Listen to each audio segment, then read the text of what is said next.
Here's some user complaints that we see all the time. My screen looks so dark even when I set brightness to maximum. The colours look really dull and undersaturated.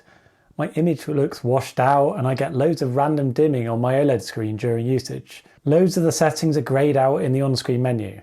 These are all problems we see reported all the time when people buy new screens, and what we commonly see in the comments section of our videos.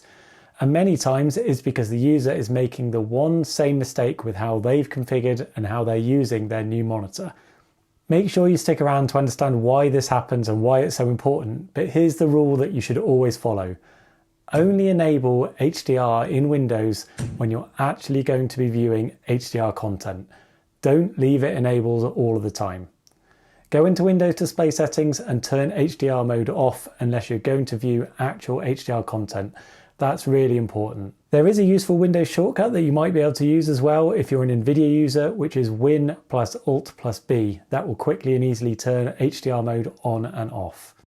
Here's some of the reasons then why it's so important and what causes some of these issues that people report all of the time. When you turn HDR mode on and then just view normal content like the Windows desktop, Microsoft applications, or just browse the internet, you're actually viewing SDR content within the running HDR mode. HDR modes on displays are generally set up, configured and calibrated to handle actual HDR input signals, not to handle SDR signals. The displays themselves are normally not well configured for handling SDR content like the Windows desktop or Office applications when viewing them within HDR mode. And along with that, the Windows handling of HDR is also generally pretty poor too. When Windows tries to display an SDR application or your Windows desktop, when you're running in HDR mode, it actually tries to change the way colours are displayed. Windows clamps the colour space of the panel back to the sRGB colour gamut, since that is the target colour space for SDR content. That's why the Windows desktop will suddenly look less colourful and less saturated than before, and a common reason why people report dull or washed out colours. If you've been using the screen without HDR enabled previously, or maybe you're comparing it to another wide gamut display somewhere, then you'll almost certainly notice a big drop in colour vividness and saturation when you enable that HDR mode in Windows.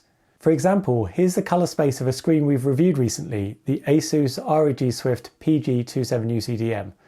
On the left, Windows HDR mode is disabled and the full native gamut of the panel is active. We measured around 139% relative coverage of the sRGB gamut there, showing large overcoverage in red and green shades and leading to a more vivid, saturated and colourful looking image. On the same screen with Windows HDR mode enabled now, on the right hand side here you can see that the colour gamut is clamped back to be much closer to sRGB, resulting in a much lower coverage and less saturated colours. Maybe you might actually want that reduced colour space for these applications, but this is why colours look duller and more washed out. There are plenty of other reasons though why using HDR mode all the time isn't a great idea, which we'll come on to in a minute. Although this colour clamping happens when viewing SDR applications and content within HDR mode, when actual HDR content is displayed, it will revert back to using the wider intended colour space applicable for that content. So you don't have to worry about the colours in those situations. They'll look more colourful and vivid if that's what the content requires. It's only when you view normal SDR content and applications that you get this restrictive and clamped colour space. This applies to non-HDR games as well, where users might prefer the more saturated and vivid colours. If you enabled HDR in Windows and play that SDR game, the colour gamut would be clamped and restricted in the same way that it does for SDR applications and the Windows desktop. If you disable HDR, then the full native gamut of the panel would be used, assuming of course that the panel has a wide colour gamut in the first place, and that you're not clamping it in some other way from the monitor side of things using one of the emulation modes. Perhaps then counterintuitively, when playing a non-HDR game, HDR mode in Windows will cause duller, restricted colours, and SDR mode in Windows would cause more saturated and vivid colours in this scenario. The SDR mode won't necessarily be truly accurate if the game is mastered in SDR and a smaller colour space is required, but often people prefer the more colourful image for these kind of uses, we find. Secondly, HDR mode in Windows will often limit your brightness when viewing SDR applications and the Windows desktop to a much lower level intended for SDR. Again, it will handle HDR content fine, but SDR content will often end up looking much darker. This sometimes depends on how the screen has been configured and set up in the factory, and maybe it can be bright enough for you. But often SDR content will look darker than it should, and we see this complaint all the time. You can alter the brightness slider in Windows display settings to try and compensate, but it doesn't always look right or work well. You're generally much better off disabling HDR mode unless you're viewing actual HDR content and operating in the Windows SDR mode instead. Linked to this are the problems that HDR mode causes for OLED displays, where you will normally get noticeable dimming and brightening of content as it changes and as you move windows around and resize them. This is caused by the OLED panel's ABL feature, or automatic brightness limiter, which is a necessary technology on every OLED screen to control power usage. If you run with HDR enabled all the time, you'll be bypassing any uniform brightness mode that the screen might offer for SDR mode, and you'll be subject to these annoying ABL dimming issues no matter how bright you have the screen set. If you disable HDR in Windows, you can use the screen as it was intended, including enabling any uniform brightness mode that might be available on the display. That will then avoid all that unnecessary dimming and keep consistent brightness for SDR applications, office and desktop content. Overall, you can normally get a brighter and certainly more consistent and stable brightness for Windows if you disable HDR mode and run the screen as it was designed to be run. This tends to be more of an issue on an LCD screen than it is on an OLED screen, but often when you enable HDR mode, the Windows desktop and SDR applications can look too bright instead of too dark. Whether the LCD screen looks too dark or too bright, you might think, oh well, I'll just change the Windows brightness slider to make that more comfortable. The problem with that is that on an LCD screen, it completely destroys your contrast.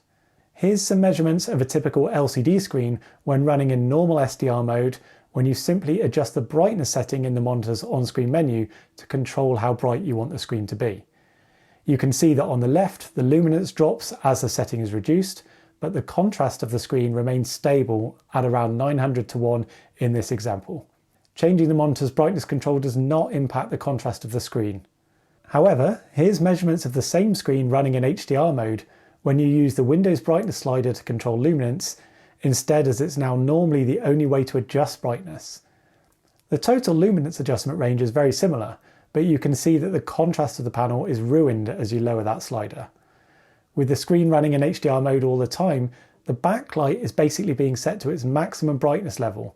This allows it to reach those highest peak brightnesses for HDR content, but that backlight brightness is fixed when using HDR mode, and when you then use the Windows brightness slider, all you're doing is lowering the digital white level for SDR content, which does lower the luminance, but it cannot adjust the backlight intensity of an LCD screen or lower the black depth. You're therefore left with a terrible crush contrast ratio. This is a massive reason why running in HDR mode all the time is a really bad idea on an LCD screen. Note that this particular concern doesn't really apply to OLED screens as they don't have a backlight anyway. This is another problem with LCD screens if you run them in HDR mode all the time.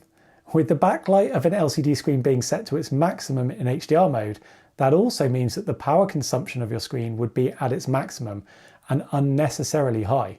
This will leave you with higher electricity usage and larger bills to worry about. Add on top of this the extra heat output from the always max backlight and the potential impact this might have on lifespan and performance. There's several other good reasons why running HDR mode all the time is not wise. You can lower the perceived luminance via the Windows HDR brightness slider as we just talked about, but this is only really cheating to get a lower luminance by making digital white level adjustments. It's not changing the backlight brightness and therefore not changing the power consumption. On an LCD, you also get the crush contrast ratio when you do this that we've just discussed before. Another common complaint is that the image can look washed out in general, and this is caused by the combination of the colour gamut clamping in HDR mode that we've already talked about, a commonly poor configuration of the monitor for these scenarios, and the poor handling of HDR in general by Windows.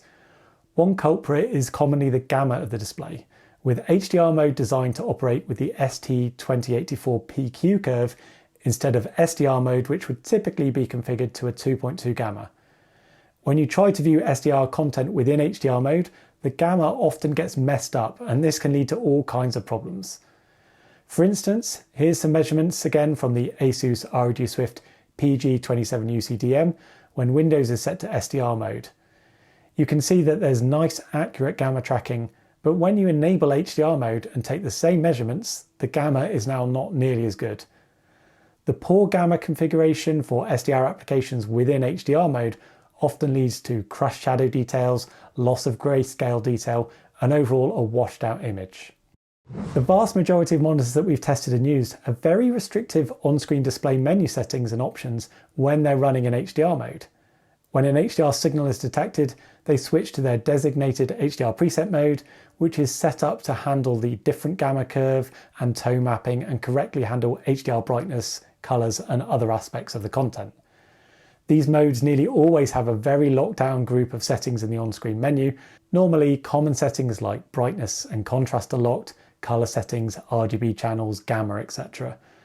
This is generally okay for HDR content, for which these modes should hopefully have been configured properly, but there is no ability to make personal adjustments at all. That's probably okay for handling HDR content, but when you're actually viewing SDR content like your Windows desktop, you probably want better control over the screen settings. If you find your on-screen display settings are largely grayed out and unavailable, it's probably because you've got HDR mode running all the time. We see this issue all the time when people are following our best setting guides, and it's nearly always because they've got Windows HDR enabled all of that time. We'll say it again then. Our recommendation is to only enable HDR mode in Windows when you're going to view actual HDR content. Otherwise, leave it turned off. The same goes if you're using Windows Auto HDR or NVIDIA RTX Auto HDR. Those technologies can upscale SDR games to a simulated HDR performance, but you should still only enable Windows HDR when you're going to play those games or use those features. Don't leave HDR enabled all of the time. Some of the issues covered here don't necessarily always apply to all monitors. Some behave better than others when they're running in HDR mode all the time, but we would still advise against it. This one setting is the most common cause for the issues that we see reported all of the time at the moment. So if you're having problems, we'd always recommend checking this first and understanding how and why it might be causing you problems. If you found this video useful, let us know in the comments section below, and don't forget to hit subscribe to stay up to date on all future monitor reviews, content, and other news. Thank you for watching. We'll catch you next time.